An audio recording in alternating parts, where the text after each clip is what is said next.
गवळ्या घराची गवळण हाय माझ्या दुधाला डिगरी लावायची नाय माझ्या दुधाचा रंग हे न्यारा शाबास ज्याने घेतलं त्याला विचारा वा वा दोन पैशाला पावसेर हाय माझ्या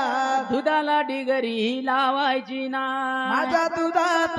नाही रे पाणी शाबास टाकत नाही मी दुसऱ्या वाणी वा वा वा पाण्याचा पैसा मी घेणार नाही